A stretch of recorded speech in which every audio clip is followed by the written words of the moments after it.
Hey everyone, Michael here today. So, what if I told you that most people in the modern day have their breathing completely wrong? So, I've studied this topic for the last couple of years, and what I found is actually crazy interesting and made me realize that most people in modern day are breathing completely wrong, and their understanding breathing is pretty much backwards as well too. So, what got me into this initially was that there's been a recent popularity in various conscious breathing techniques, like the Wim Hof method, and a lot of these popular breathing techniques usually involve some form of really fast-paced breathing that's designed to kickstart the nervous system and really just dump oxygen into the blood. But at the same time, I also noticed that there are other breathing practices that involve doing the complete opposite, such as slowing down your breathing in order to reduce stress and cortisol. So the question I really want to answer today is which one is actually better for your health and performance? And the answer that I personally found is that it really depends on the situation and what you're trying to do. So starting out, let's start off on looking into the dynamics around fast paced breathing practices like the Wim Hof method or the holotropic breathing method. And like I said earlier, most of these breathing techniques usually involve some form of really fast paced breathing with some occasional pauses in breathing in order to build up CO2, essentially. And one of the big issues I have with any type of fast paced breathing is that it lowers CO2 levels to a very low level to the point that there's a major imbalance between CO2 and oxygen.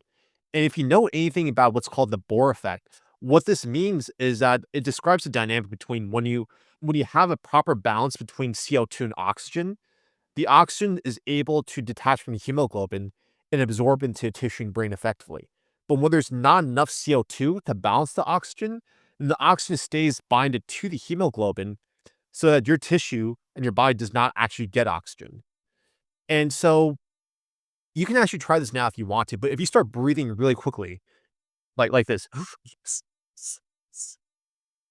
you see this a lot in a lot of breathing practices like the Wim Hof method. And the problem with over breathing in that fashion is that you create a huge flux in oxygen, but you're releasing too much CO2, so your body actually doesn't absorb oxygen, and that's why you actually get dizzy. So for that reason, I feel like it's actually a little bit dangerous to overbreathe or to breathe really rapidly in that fashion or do too frequently. Because again, even though you think that you're absorbing more oxygen to your blood, you're actually reducing the amount of oxygen that's actually absorbed by the tissue. And this actually increases cortisol and epinephrine. It can actually cause a lot of problems. However, let's take another look at the opposite breathing practice that involves slowing down your breathing. And I think the most popular method that involves slow breathing is the Buteyko method. And what the Buteyko method essentially is that it involves breathing in at a normal pace and then exhaling and pausing for a certain period of time, like this. Pause. And when you hold on the out breath, what tends to happen is that you actually build up CO2 within your system, right? Is the whole idea behind the Buteyko method or any other type of slow breathing practice is to increase the level of CO2 tolerance within the body so that you breathe less overall. And the irony is that this seems to have a lot of marked the health effects. And if you look up various research studies online, I've seen plenty of studies where slow breathing practices that increase CO2 tolerance improves physical performance. Um, it improves the VO2 max and also lowers stress levels, in addition to lowering cortisol levels as well too. So when it comes to high quality biomarkers, slow breathing practices like the Buteyko method show a lot of clear, tangible results. Whereas I cannot say the same thing for fast-paced breathing practices like the Wim Hof method. Now, does this mean that you should completely avoid doing the Wim Hof method or completely avoid fast-paced breathing practices altogether? Well, not always. And when you think about it, even though fast-paced breathing practices can actually induce a higher level of stress within the body, this could actually be a good thing as long as you do within regulation. And we actually refer to this process as hormesis. What a hormetic process is that it involves creating a certain level of stress on the body in order to get the body to adapt to a higher level of performance. A classic example of this is working out and lifting weights, right? When you're lifting weights, you are inflicting stress onto the body. And And so by inflicting stress on the body by lifting weights, your muscles become stronger, your body develops more mitochondria and ATP. And so through an act of resilience, your body actually rises to the challenge and becomes tougher, more stronger, more vital by inducing a controlled level of stress onto the body. So again, we refer to this process as hormesis.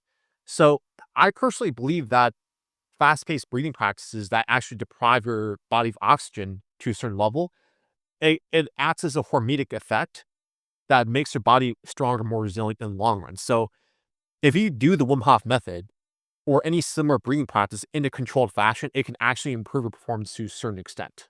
But again, I do have to stress that you should not do this too frequently. You should really not take it too far. If you lean more towards doing slower paced breathing practices during your waking hours, I find that to be more healthy and more effective. Now, next, I really want to go further into the story of Konstantin Buteyko, the guy who invented the Buteyko method, because I think his story is so freaking interesting. When you look at what he was able to achieve just by getting people to slow their breathing, it's just insane what he did. So, quick backstory: Konstantin Buteyko is basically a Ukrainian doctor who lived for much of his life in Russia. And in his practice, one of the big things that he noticed was that a lot of his sick patients had a tendency to overbreathe. And or the patients that had the worst conditions were breathing very quickly and on a very shallow level. And so one thing that he did in the experiment was that he got these sick patients to just slow their breathing down drastically. And once he was able to slow their breathing down, he noticed that their physical condition would improve drastically. Now, that kind of goes against common sense. How does change your breathing pattern actually improve your health, right? And what Buteyko concluded was that the average individual overbreathes or breathes too quickly and too rapidly. And what this does is that it actually lowers the amount of oxygen that's actually being absorbed by your body and by your physical tissue. Is that creates at least a mild level of inflammation and makes you more susceptible to different types of illnesses.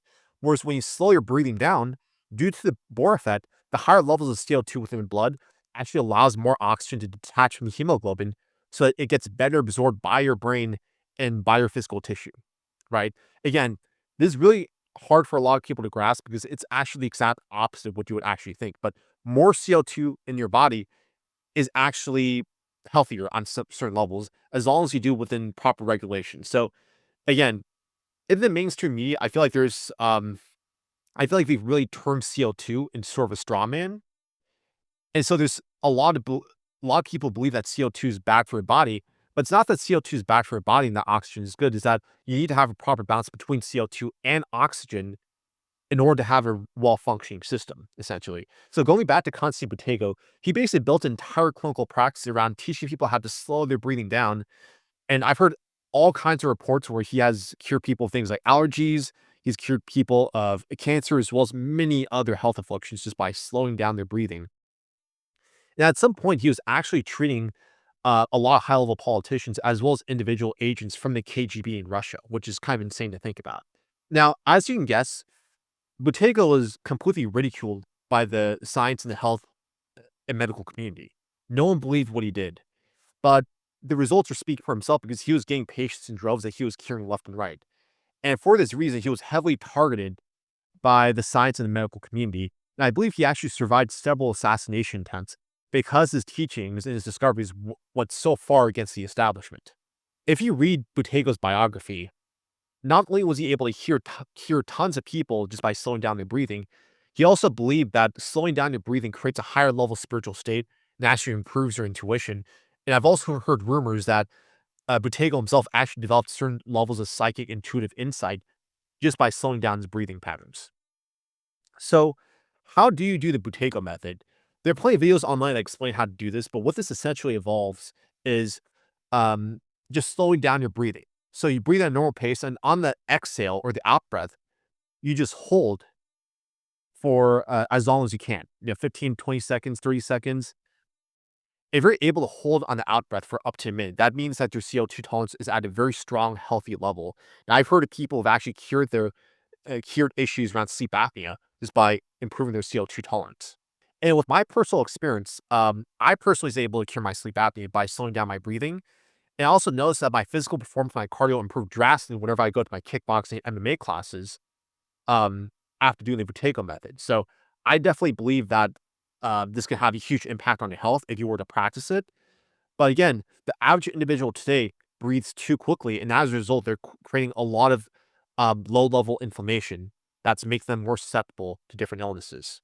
So, in conclusion, both slow breathing practices like the Buteyko method, as well as rapid style breathing practices like the Wim Hof method, could have a certain level of benefit. I personally recommend that most people practice slow breathing, as that's proven and documented to have all kinds of great health effects. And it's also documented to improve most health performance markers. Whereas on the other hand, fast paced breathing practices have generally fewer health benefits. However, it could be helpful and beneficial in that it could have a hormetic effect on the body to make it stronger, more resilient in the long run. So, those are my thoughts on breathing. If you guys enjoyed this, do let me know. On my channel, I really want to share more information on esoteric technologies and health practices that a lot of people don't know about. So if you guys have any questions, let me know. Sound off in the comments. Thank you so much, team. Take care.